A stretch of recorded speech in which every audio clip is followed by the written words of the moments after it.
네, 반갑습니다.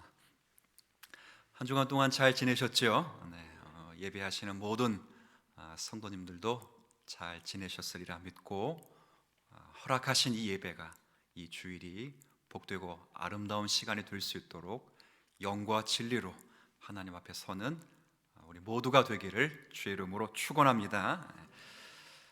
본문은 어떤 말씀이냐면, 하나님께서 이스라엘 공동체를 가나안 땅에 들여보내시면서 그들이 어떻게 살아야 하는가를 말씀하시는 내용입니다.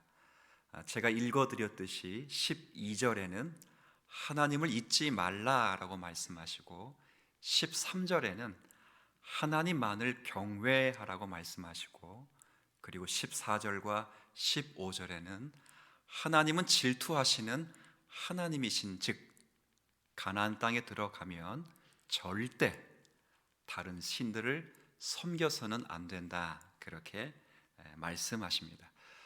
이런 삶을 가리켜 제가 제목으로도 선정했듯이 언약 백성의 삶이라 그렇게 부릅니다. 지난주 주일을 통해서 말씀드렸던 것처럼 하나님께서는 관계성 가운데 우리의 하나님이 되시고 우리는 하나님의 백성이 되었습니다. 하나님과의 관계 속에서 언약을 맺고 이제 유일하신 하나님을 참으로 섬기는 하나님의 자녀로서 살아가는 삶, 그 삶을 가리켜 언약 백성들의 삶이라 이렇게 부르기도 합니다. 하나님을 섬기는 백성은 본문 말씀처럼 하나님을 잊지 말아야 합니다. 하나님을 섬기는 백성은 본문 말씀처럼 하나님만을 경외하며 그의 이름으로만 맹세를 해야 합니다. 그렇게 그것이 신자의 삶이며 언약 백성의 삶입니다. 그럴 때 성도는 어떤 형편에서도 살 겁니다. 가까이 계시면서 도우시는 하나님의 역사를 만날 것입니다. 어떻게 하나님의 은혜가, 하나님의 말씀이 세상에 지혜와 지식이 되는지도 경험하게 될 것입니다. 우리는 그렇게 살아가면 하나님이 그렇게 역사하시는 것입니다. 우리 모든 성도분들에게 이런 은혜가 근본적으로 있게 되기를 먼저 주님의 이름으로 축복을 드리겠습니다. 근데 이 본문을 유심히 정관하게 될 때 사실은 본문 자체가 강조하는 부분은 따로 있어 보입니다. 그것은 이스라엘 백성들이 앞으로 들어가야 될 가나안 땅, 그 땅이 어떤 땅인지를 상기시키는 내용에 주된 관심이 있습니다. 그러니까 가나안 땅에 들어가려면 이렇게 살아라 하는 것보다 가나안 땅은 이러이러한 땅이니 너희들은 이렇게 살아야만 한다, 그 말입니다. 조금 어떻게 살아야 되는 건 똑같은 이야기지만 동기가 조금 다릅니다. 오늘 본문은 바로 이와 같은 문법입니다. 그래서 가나안 땅이 어떤 땅인가를 상기시키는 이 본문의 내용이 무엇을 의미하는지를 살피면서 이 강조가 신약 백성들로 살아가는 저와 여러분을 어떤 삶으로 초대시키고 있는가를 생각하면서 교훈을 받고자 합니다. 여러분, 본문에 나타난 가나안 땅이 언급되어 있는데 이 가나안 땅은 어떤 땅일까요? 첫 번째로 가나안 땅은 하나님께서 약속하신 땅입니다. 10절 앞부분에 보면 내 하나님 여호와께서, 주어가 하나님 여호와이십니다. 하나님께서 동사는 들어가게 하셨다입니다. 하나님이 들어가게 하셨는데 그 들어가게 하신 땅이 어떤 땅인가? 조상들에게 약속하신 땅이래요. 제가 읽어볼까요? 내 하나님 여호와께서 내 조상 아브라함과 이삭과 야곱을 향하여 내게 주리라고 뭐한 땅이지요? 맹세하신 땅입니다. 맹세하신 땅입니다. 이 땅은 하나님께서 조상들과 약속하신 땅입니다. 쉽게 설명하면 이 땅은 이스라엘 백성들이 자신들의 힘과 능력 그리고 기술로 획득한 땅이 아닙니다. 총칼로 뺏은 땅도 아니고 보상으로, 순종을 통해서 보상으로 얻은 땅이 아닙니다. 하나님께서 이미 주시기로 조상들과 약속하신 땅인데 그 약속을 성취하는 의미에서 주시는 땅입니다. 너희들은 그냥 들어가는 땅입니다. 들어가는 땅.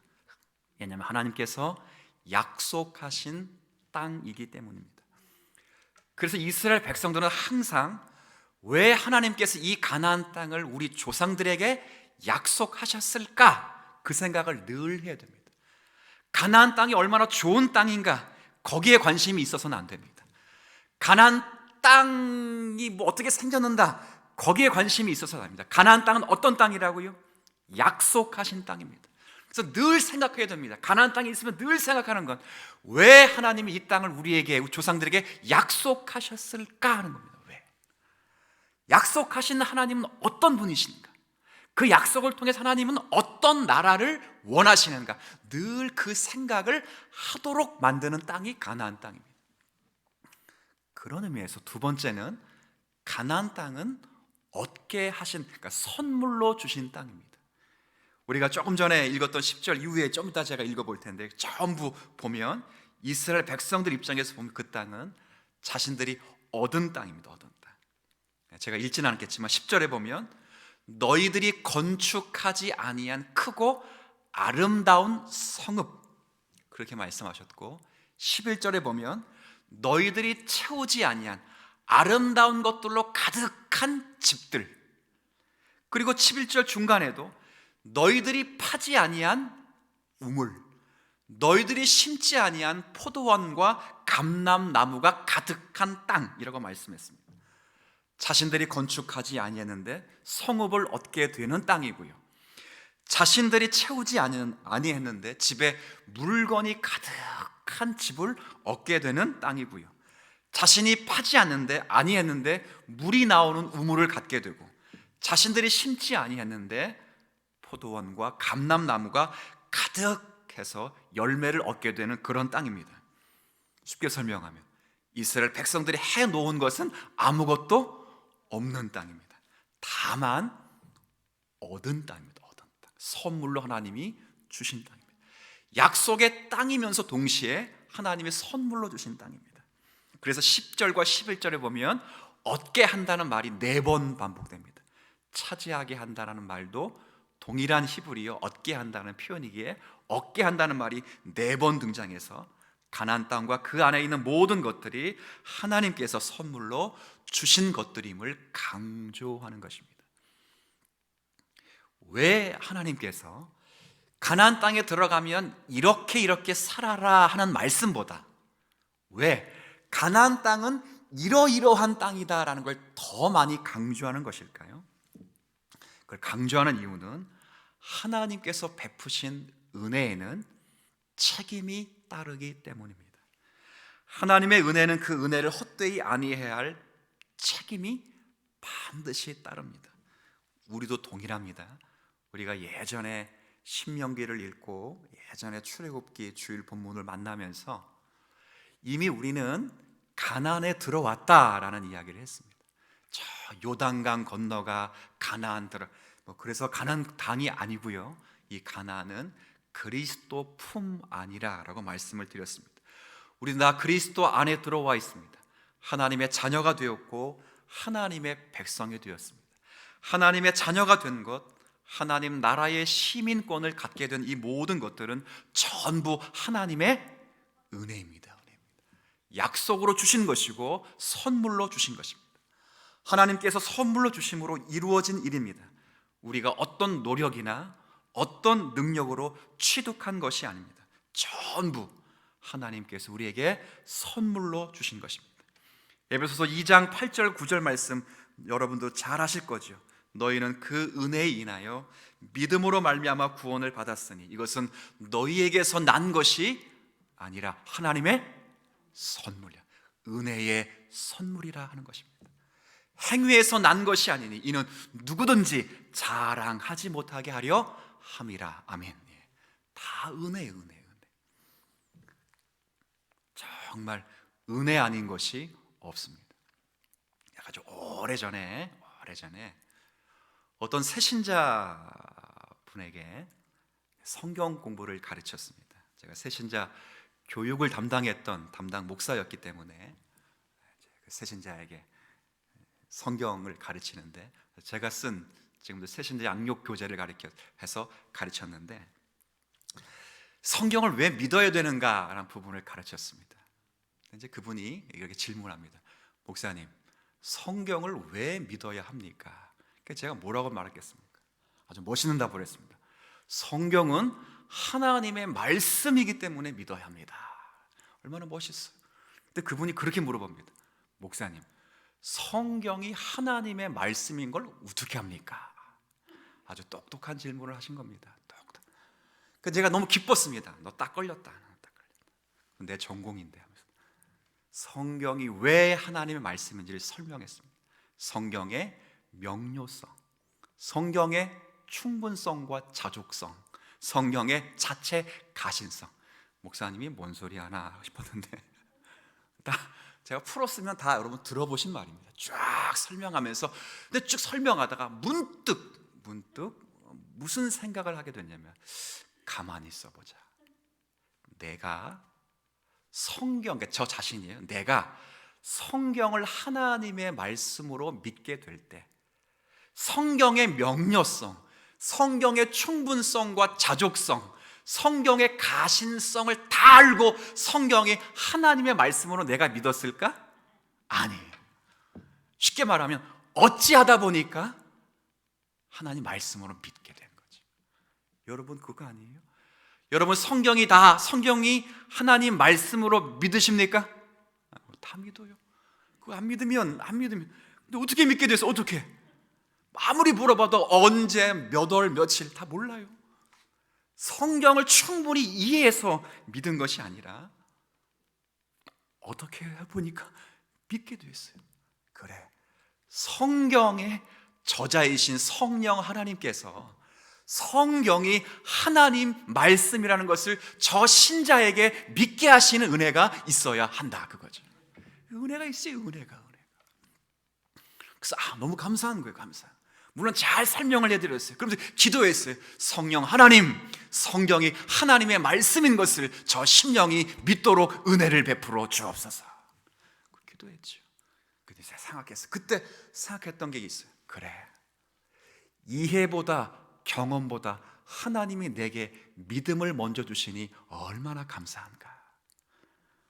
아멘을 못 하시는 거. 전 이게 그때 너무 감사해요. 너무 이해를 해서 기독교를 믿는 것도 아니고 경험을 해서 믿는 것도 아니고. 사람들은 다 그래요. 하나님이 계셔? 그럼 사람들이 뭐라 그러죠? 한번 보여봐. 여러분, 보여준다고 믿는 게 아니에요. 제가 물어볼게요. 삼위일체 하나님을 보여줄 수 있어요? 보여준다고 해서 삼위일체 하나님을 이해할 수 있어요? 동정녀 마리아 탄생을 사람들이 경험할 수 있어요? 경험한다고 관상기도 하고 난리도 아니던데. 그렇게 할 수 있어요? 없어요.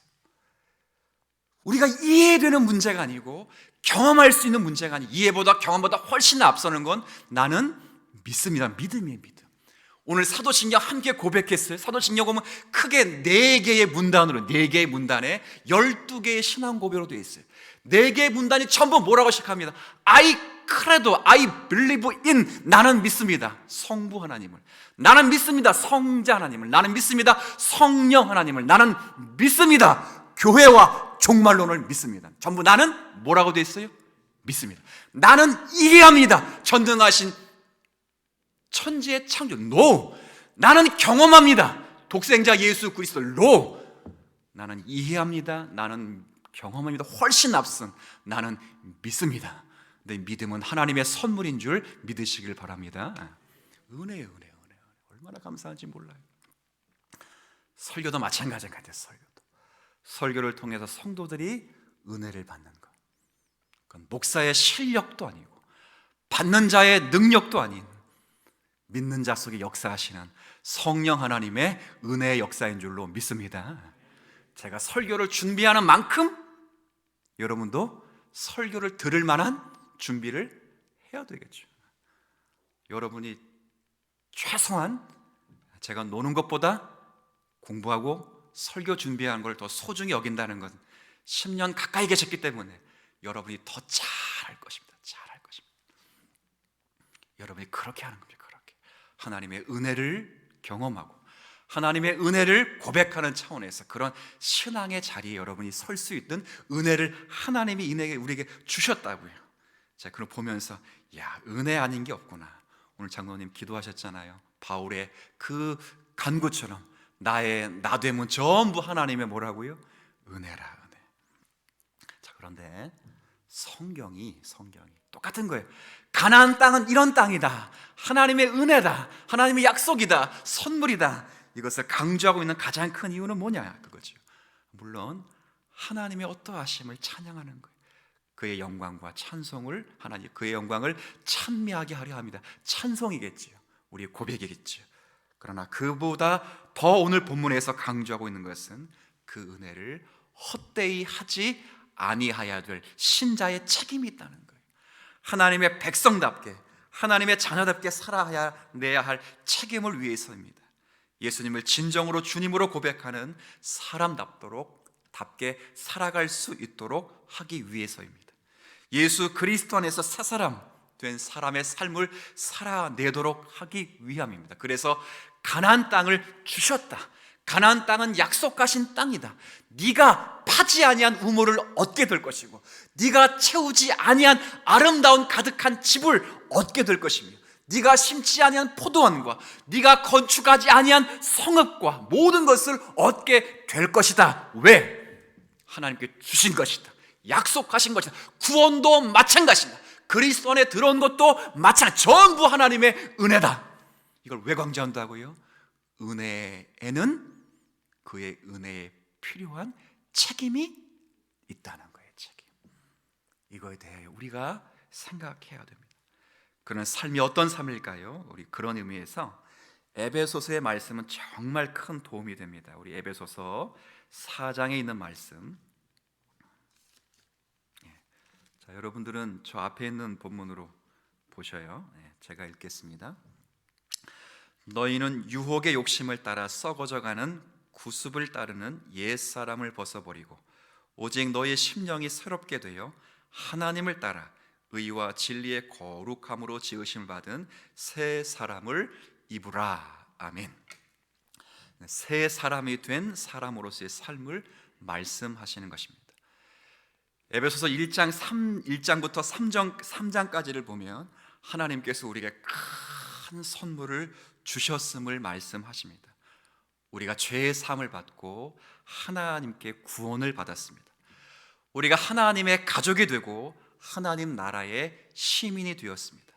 하나님께서 우리에게 생명을 주시고 하나님 앞에 나아갈 수 있도록 은혜를 베푸시며 우리의 기도를 받으시고 우리와 교제하시며 우리의 예배를 하나님이 기쁘게 받으신다고 되었습니다.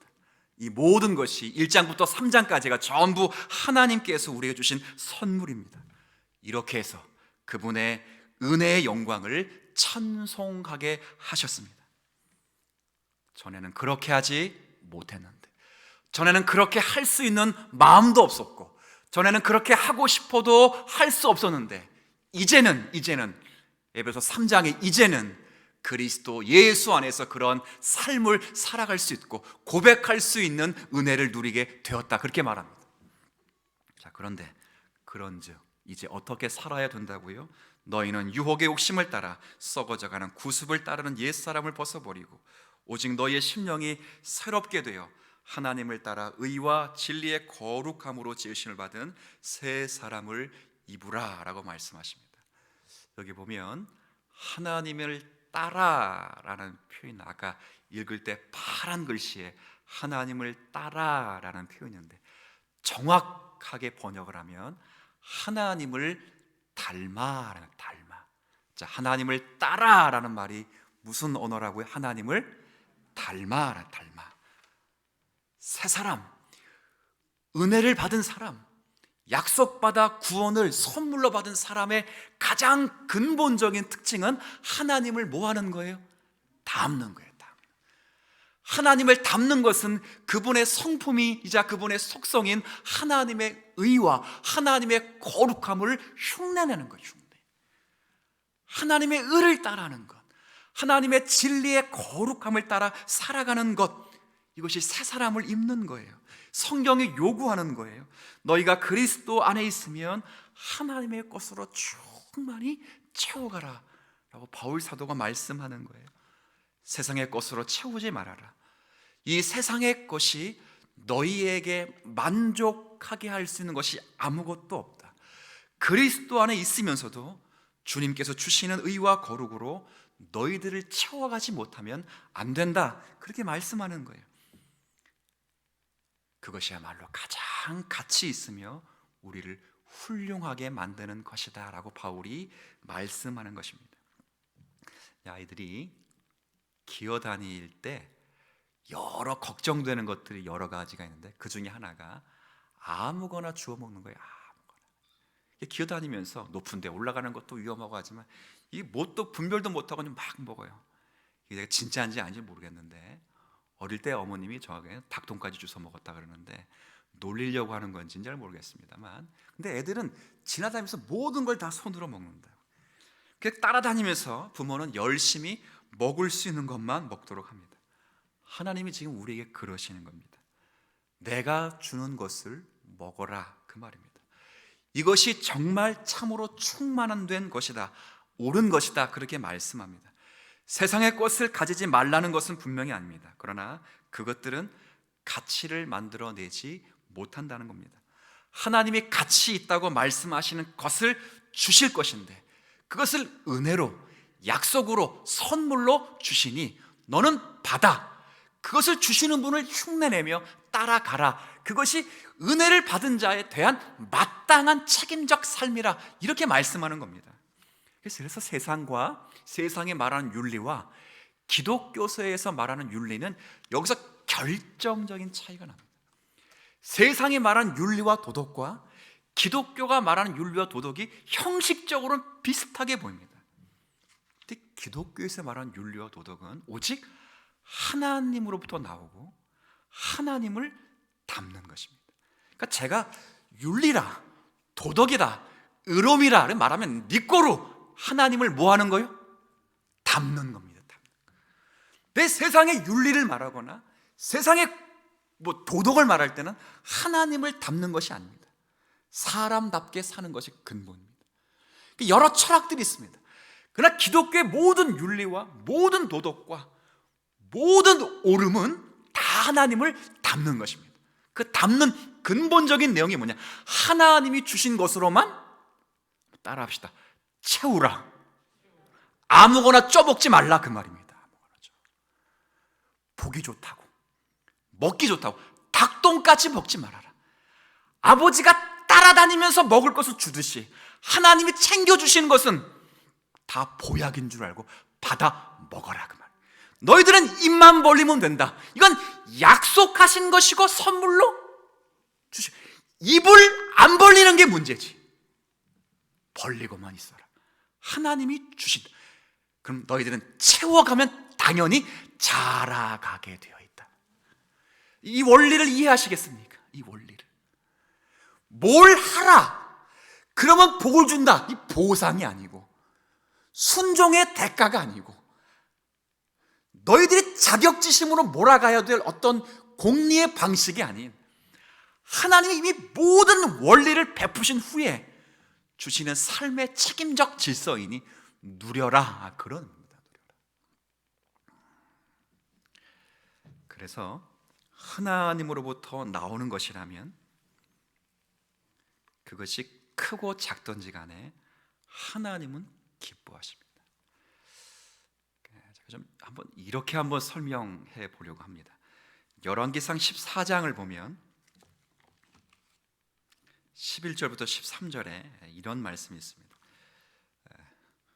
여러분 좀 같이 좀 읽어주시겠어요? 11절부터 13절 그냥 작게 읽어주세요. 시작. 여로보암에게 속한 자가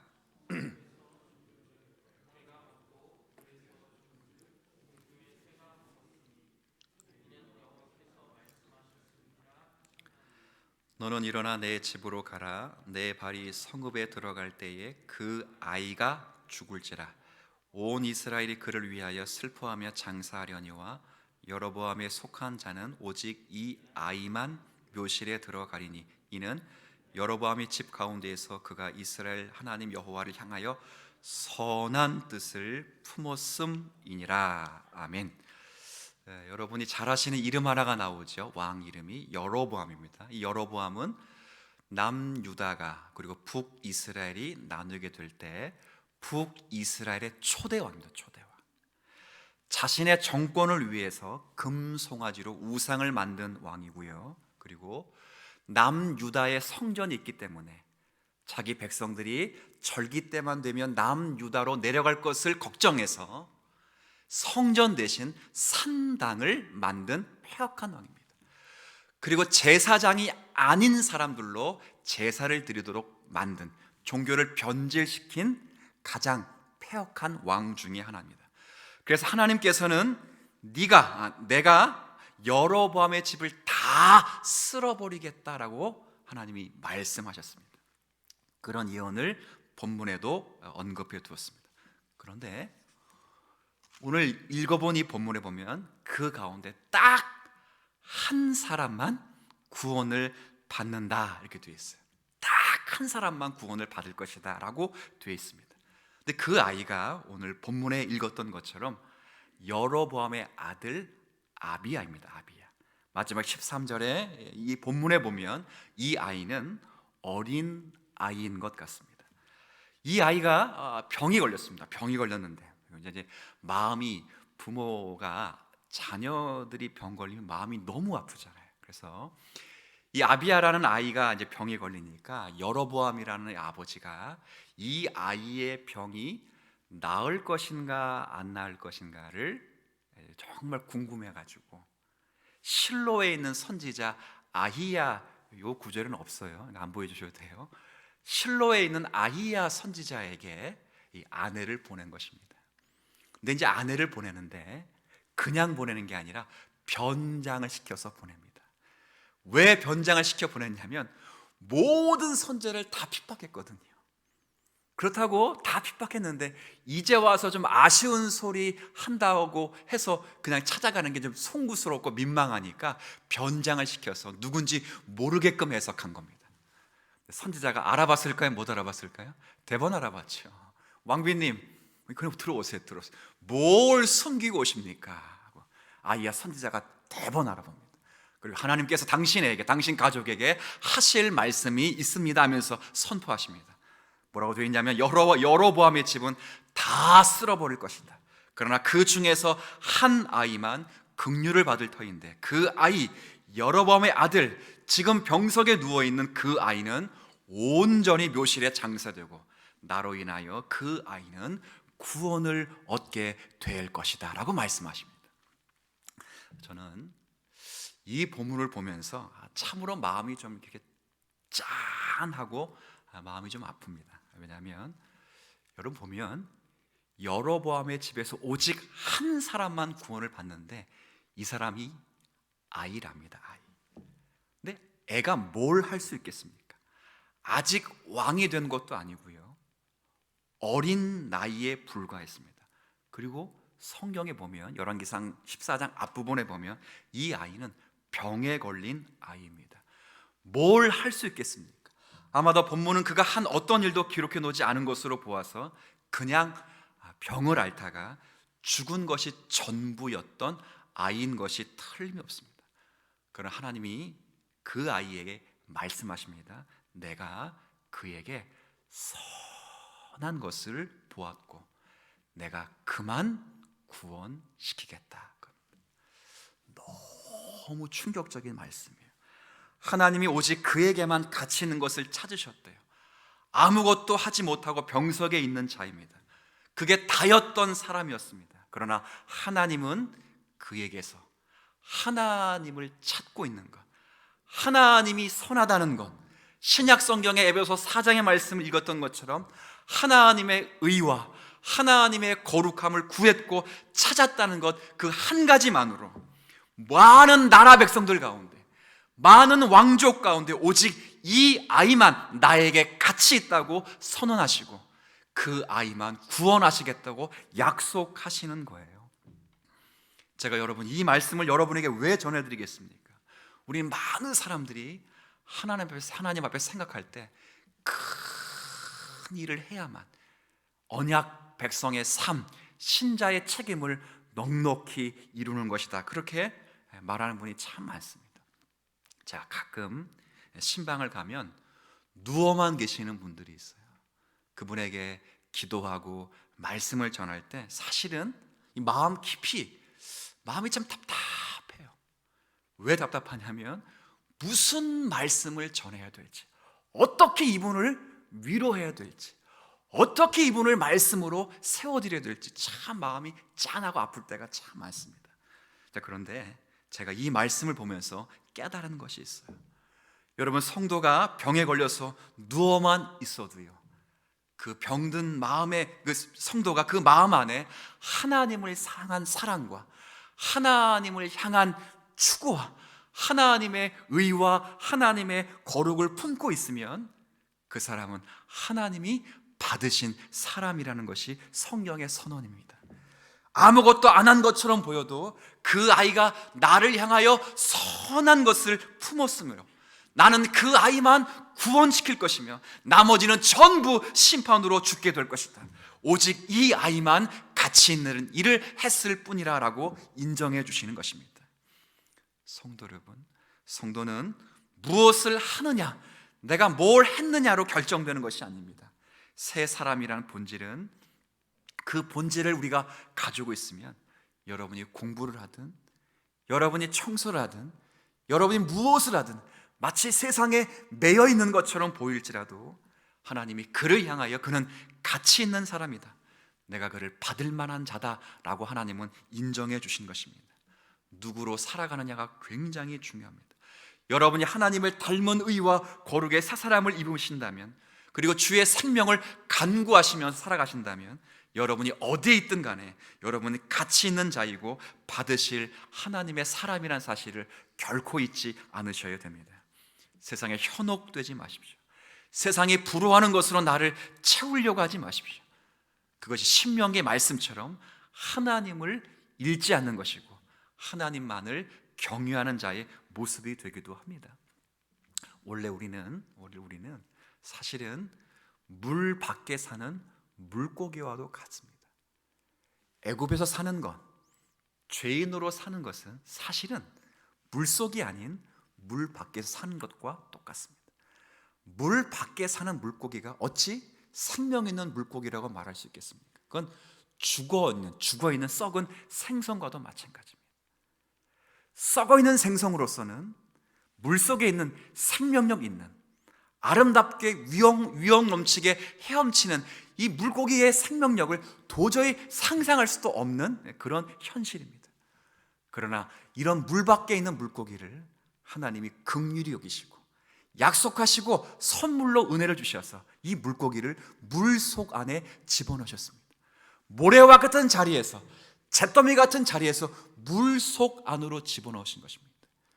우리의 순종을 보시고 우리에게 생명을 주신 후에 우리가 순종하심으로 그 순종을 보시고 거기다 물을 덧입어 주신 것이 아니라 모든 것을 다 갖추어 놓으신 다음에 우리를 그 안에 그냥 집어넣어 주신 것입니다. 그게 가나입니다. 가나.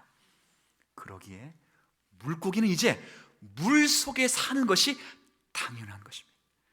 물 속에서 사는 것이 제한이 아닌 것처럼 하나님의 백성이 그리스도의 품 안에 들어가 하나님의 말씀을 추구하고 율법을 지키며 주의 말씀을 사모하며 하나님의 오르심, 정말 하나님의 뜻이 무엇인지를 생각하면서 옳고 정직한 생활을 하고 하나님의 거룩을 추구하여 진리의 말씀에 합당한 생활을 위하여 노력하며 사는 그 삶, 그건 굴종도 아니고 굴복도 아니고 조건도 아닌 물고기가 물속에서 자유함을 얻는 것처럼 신자의 마땅한 누림이라는 것이 성경이 오늘 우리에게 말씀하는 거예요. 여러분 보고 고래가 되라고 말하지 않습니다. 지금 하나님이 오늘 신명기 6장 10절로 15절 말씀을 통해 말씀하는 것은 그냥 물고기라도 살아 내라 그 말입니다.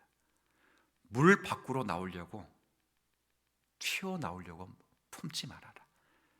물 속 안에 있는 것이 우리에게 제한이 아니요 굴복과 굴종이 아니고 조건이 아니고 하나님 우리에게 허락하신 생명을 가장 완벽하게 증거하고 누릴 수 있는 공간이라는 것을 확인하여 우리가 있는 이 자리에서 정말 하나님을 닮기 위하여 노력하는 성도가 되면 그것이 하나님이 받으셔서 이 아이처럼 내가 그 아이에게 선한 것을 보았다.